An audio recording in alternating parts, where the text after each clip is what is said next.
guess what? It's another fall, and I'm still single. You want to know why? Because you won't stop playing games. But I want to go apple picking. I want to carve pumpkins. I want to drink apple cider with you while we watch a movie. But we can't because you won't get your act together. Right? So maybe, just maybe, you can get it together and we could do something. Right? Right. What I look for in my future husband. A man who wants a relationship, who wants a family. A deal breaker is an atheist. I'm looking for a masculine man, a traditional man. What I have to offer are the 3 C's.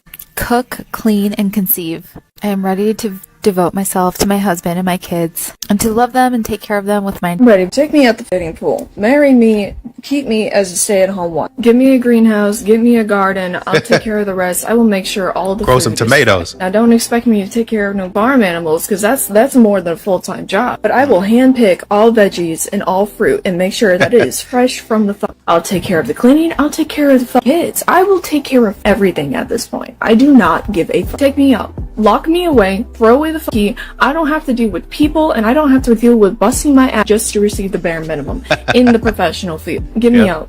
Get me out. Get a good job so we can live off of a one-person income. We don't have to pay for childcare. I don't have to be losing my constantly and being pissed off. The house and the kids are my job.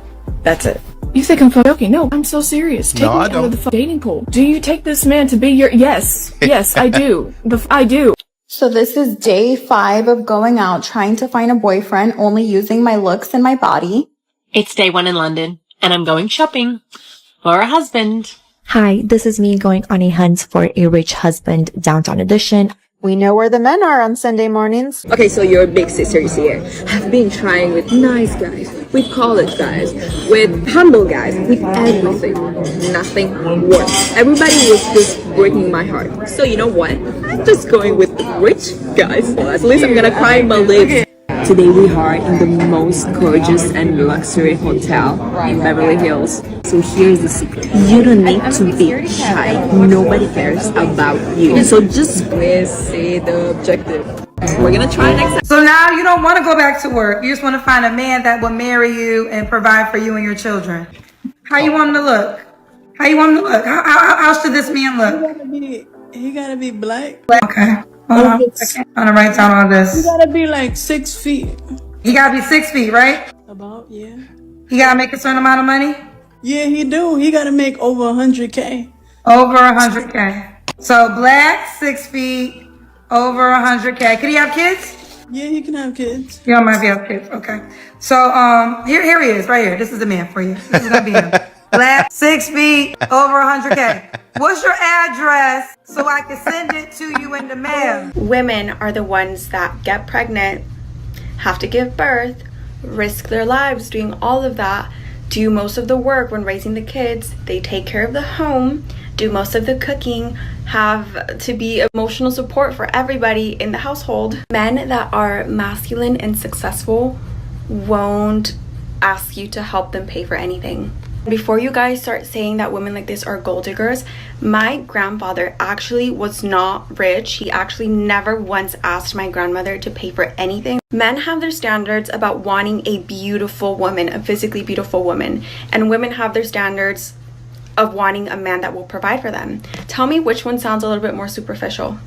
Not the woman's. Tell you, it is so sexy when a man looks at a feminine woman and says, don't worry, don't stress, I got you. Right, if you're a single woman these days, you're probably not getting approached by men that often in the wild. They never approach nobody ever approaches them. I'm usually the one that... Women initiate 70 to 80% of all divorces, and here's my theory on why. It comes down to tolerable level of permanent unhappiness, and men have a higher threshold for it.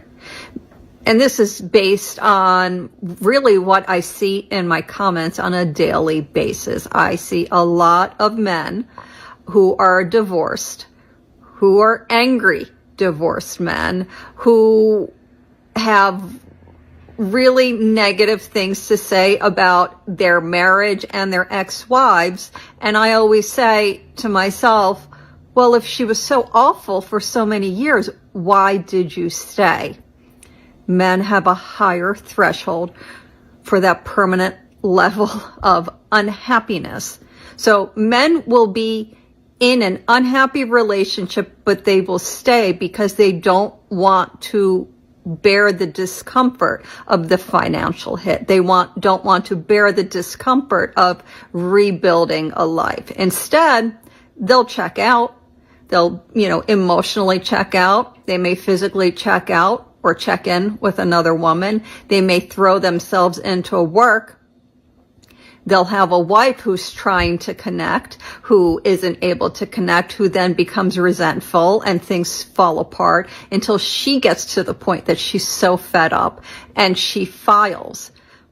But all along, the dude's been pretty fed up also. Nah. Mom, how can you give that guy outside your phone number? Because he's not my type. That's exactly what you need. What? Somebody who's not your type. Cause Well, you got 2 kids and you're single. The guys you get with are trash. They're not gentlemen. Sit down and wait for the doctor to come in. Nah. And stay out of my business. Nah. Stay out of my business. Saluting the girls that survived dating an under 5'8".